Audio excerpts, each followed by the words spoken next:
अस्सलाम वालेकुम dear students and welcome to my YouTube channel. आज का जो हमारा टॉपिक है वो है फेमिनिज़म। फेमिनिज़म क्या है? बेसिकली ये एक वर्ड, जो हम वर्ड की अगर हम बात करें तो it is originated from Latin word feminia which means women. तो अब इस वर्ड के अंदर ही हमारे पास सारा कॉन्सेप्ट आ गया है कि जो भी हम पढ़ने जा रहे हैं वो रिलेटेड है वुमेन से। तो बढ़ते हैं सबसे पहले इसकी डेफिनेशन की तरफ। तो it is defined as a social और political movement which talks about the right of women.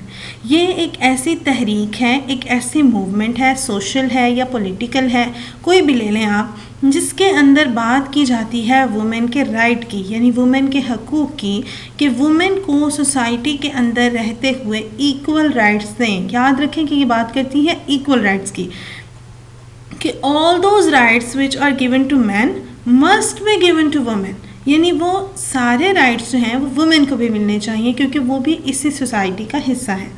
Next है फेमिनिस्ट। तो a person who is the part of this movement is known as a feminist. एक ऐसा person जो इस movement को support कर रहा है, जो इस मूवमेंट के साथ है, ठीक है, इसका पार्ट है, उसको हम फेमिनिस्ट कहेंगे। अब हम बात कर लेते हैं इसके ओरिजिन की। तो ओरिजिन क्या है इस मूवमेंट का? कि this movement was started in 19th century in the western world.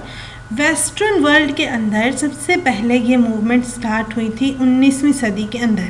अब आप सोचेंगे कि ये वेस्टर्न वुमेन को तो सारे राइट्स मिलते हैं, ऐसा नहीं है।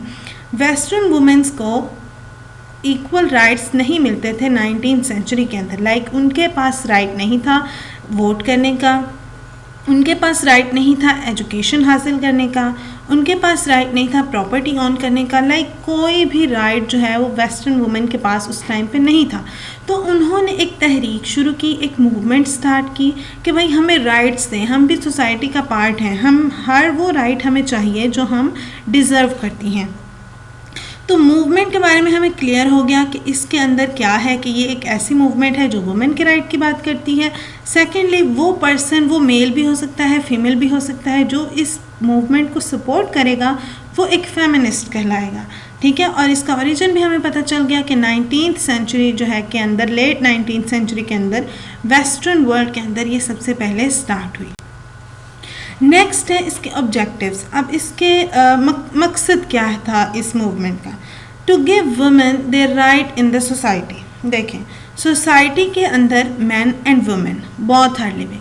तो अगर एक जेंडर है, मैन है, उसको ज़्यादा राइट्स मिल रहे हैं, हर एक किस्म का राइट उसको मिल रहा है, लेकिन on the other hand a women जो है वो उसके पास कोई राइट्स नहीं है। तो ये तो गलत बात है। दोनों को इक्वल राइट्स मिलने चाहिए, दोनों सोसाइटी का हिस्सा हैं। अब वो कौन से राइट्स हैं? सबसे पहले राइट ऑफ एजुकेशन, तालीम हासिल करने का राइट। कि वेस्ट के अंदर क्या था कि मेन जो थे they were suppose to go to colleges and universities, ठीक है, वो वहाँ जाके पढ़ते थे, but women were not allowed even to get the education, ठीक है। सेकंड है राइट टू वोट। देखें, अब कोई भी सोसाइटी है उसके अंदर इलेक्शन होते हैं, कोई भी प्रेसिडेंट या प्राइम मिनिस्टर जब इलेक्ट होके आता है तो उसके सुपरविजन के अंडर सिर्फ मैन ने नहीं रहना, वहाँ वुमेन ने भी रहना है। तो डेफिनेटली ये पॉइंट वैलिड था कि उनको राइट दिया जाए वोट देने का, ताकि वो भी वोट कास्ट करें और जिस भी लीडर को वो अपनाना चाहें, जिस भी लीडर के अंडर वो रहना चाहें, वो उसको इलेक्ट कर सकें। नेक्स्ट है right to own the property, कि उनको प्रॉपर्टी ख़रीदने का राइट मिलना चाहिए। प्रॉपर्टी वो ख़रीद सकें, अपने नाम के ऊपर ख़रीद सकें, ठीक है, किसी मेल के ऊपर उनको डिपेंड करने की ज़रूरत ना रहे, ठीक है। इसके अलावा है जेंडर इक्वालिटी, जो हम बात करें कि दोनों इक्वल रहें, ठीक है, कोई भी ऊपर ना जाए, because both are human beings, तो both must enjoy equal rights. Next है allow women to work and become financially independent. ये सबसे इम्पॉर्टेंट जो पॉइंट है कि वुमेन को राइट दिया जाए कि वो काम कर सकें, ठीक है, काम कर सकें और फाइनेंशियली स्टेबल हो सकें, फाइनेंशियली इंडिपेंडेंट हो सकें। बहुत से राइटर्स ये आर्ग्यू करते हैं कि what if her husband dies, कि इफ़ ही इज़ डेड तो वो क्या कर सकती है, उसके पास तो कोई सोर्स नहीं होगा, वो तो भूखी मर जाएंगी। तो इसके लिए उसको वर्क करने की इजाज़त दी जाए कि अगर इन केस अगर उसकी लाइफ के अंदर कुछ भी बुरा होता है तो वो इस कदर तो हो कि वो अपने आप को फाइनेंशियली स्टेबल रखे, खा पी सके, फाइनेंशियली इंडिपेंडेंट रह सके। तो वो ऐसा कब हो सकता है? ऐसा तभी हो सकता है अगर उसको ये राइट दिया जाए कि वो काम कर सके। नेक्स्ट है कि फेमिनिज़म एक ही दम नहीं आ गई थी। फेमिनिज़म एक ही दम हम कहें कि फेमिनिज़म चल पड़ी, नहीं, इसकी डिफरेंट वेव्स हैं। पहली वेव आई, फिर दूसरी वेव आई, फिर तीसरी वेव आई। तो 3 वेव्स हैं टोटल फेमिनिज़म की, जिसके अंदर ये सारी मूवमेंट जो है वो कवर होती है। सबसे पहली वेव है, तो first wave was emerged during late 19th and early 20th century. Late 19th and early 20th century के अंदर ये जो वेव है, पहली वेव फेमिनिज़म की स्टार्ट हुई। इसका जो मेन फोकस था वो था right to vote, property rights and access to education. ये वाली वेव के अंदर इन 3 चीज़ों के ऊपर जो है वो बात की गई थी ज़्यादा। सेकेंड वेव जो इमर्ज हुई थी, second wave was emerged in 1960s and remained until 1980s, यानी 20 साल तक ये मूवमेंट की जो सेकेंड वेव है वो रही थी। इट चैलेंजेस जेंडर इनइक्वालिटीज़, कि जेंडर इनइक्वालिटीज़ की सबसे पहले बात की कि मेल को जो है वो डोमिनेंट कंसीडर किया जा रहा था सोसाइटी के अंदर, एंड फीमेल वर सप्रेस्ड, ठीक है, इन वर्क प्लेस स्पेशली। और इसके अलावा बात करते हैं domestic violence and reproductive rights की। डोमेस्टिक वायलेंस भी बहुत ज़्यादा था, तो उसके ऊपर भी बात की जाती है कि क्यों वुमेन को इस तरह से सप्रेस किया जाता है, उसको वायलेट किया जाता है फिज़िकली या इमोशनली। इसके बाद हम बात कर लेते हैं, इसकी थर्ड वेव आई थी 1990s के अंदर, और ये अब तक प्रेजेंट है फेमिनिज़म।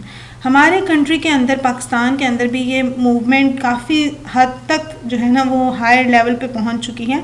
तो वो उसमें बहुत सी चीज़ें आप देख सकते हैं कि वो राइट्स की बात है, लेकिन मेनली फोकस यही वो फेमिनिज़म है जो हर जगह पे चल रही है कि वुमेन को राइट दें, इक्वल राइट दें उनके, चाहे वो काम करने का हो, एजुकेशन का हो, वोट का हो, प्रॉपर्टी का हो। लेकिन अब तक जब से ये मूवमेंट स्टार्ट हुई है अब तक इसके अंदर बहुत सी ऐसी चीज़ें हैं जो इसकी वजह से अटेन हुई हैं।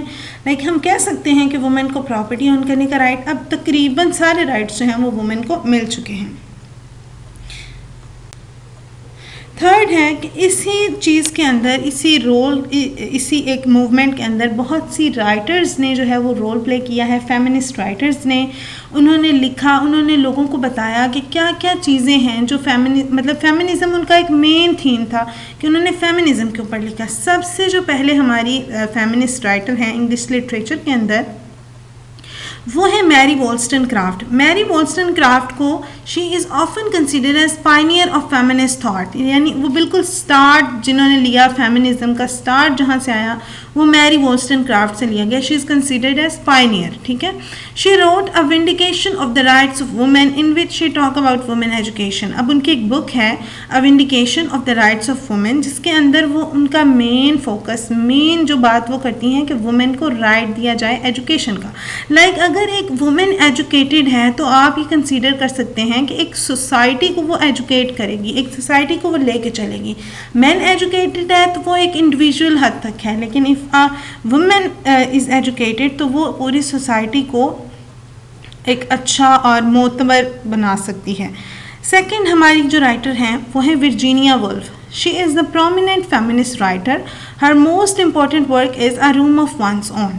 अ रूम ऑफ वंस ऑन, ये इनकी बुक है। इसके अंदर जो सबसे इम्पॉर्टेंट की बात करती हैं कि एक वुमेन को फाइनेंशियली स्टेबल होना चाहिए, यानी उसका एक घर, एक कमरा, कुछ तो उसके पास हो जो सिर्फ उसका हो, जहाँ वो अपने मुताबिक ज़िंदगी गुजार सके। लाइक जहाँ उसको सोसाइटी का कोई प्रेशर ना हो कि मैं ऐसे ना करूँ, ऐसे ना करूँ, नहीं, वो रूम, वो घर, वो चीज़ उसकी हो, वो जैसे चाहे उसके अंदर रह सके।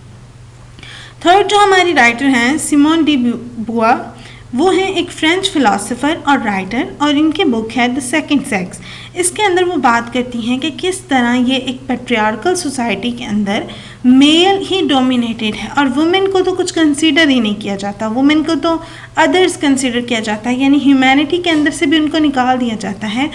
कि एक मेल कैसे डिसाइड कर सकता है कि व्हाट इज़ अ फीमेल, जबकि एक वुमेन को पता होना चाहिए कि वो क्या है। वुमेन कैन बेटर टेल कि what is to be a women, ठीक है। कहा जाता है कि एक बहुत ही इंपॉर्टेंट कोट है कि a women is born but a female is made by the society, ठीक है। एक वुमेन पैदा होती है लेकिन उसको फीमेल जो है वो सोसाइटी बना देती है, यानी उसको सप्रेस कर देती है इस हद तक। नेक्स्ट अब हम इसको कंक्लूड करेंगे, तो thus it can be concluded as feminism has evolved through different waves addressing a wide range of social, economical and political issues. It is not about elevating women above men. ये सबसे important चीज़ है कि ये सिर्फ इस चीज़ का नाम नहीं है फेमिनिज्म कि आप वुमेन को अबव कर दें मैन से, यानी मैन को सप्रेस करते नहीं, बल्कि it talks about the equal rights of both genders, यानी ये बात करती है कि दोनों जेंडर्स को इक्वल राइट्स दें, वही राइट्स जो मेल इंजॉय कर रहे हैं वही राइट्स फीमेल इंजॉय करें, ठीक है। तो आप इसमें ये नहीं कह सकते कि आप जो है वो वुमेन को अब अगर वो सप्रेस्ड हैं तो आप उनको हायर लेके चले जाएं और मेल को नीचे ले आएं, मेल अगर डोमिनेटेड है तो उसको सप्रेस कर दें, नहीं, बल्कि कोई भी सप्रेस ना हो, कोई भी अप्रेस्ड ना हो, दोनों इक्वली सोसाइटी के अंदर रहें, हर चीज़ का राइट दिया जाए, जो मेल के पास है वो फीमेल को भी दिया जाए, यानी education, vote, her each and every right जो कि वो डिज़र्व करती है being a person, being a human being, वो सारे उसको दिए जाए। तो ये थी आज की हमारी video. If you like it give it a thumbs up.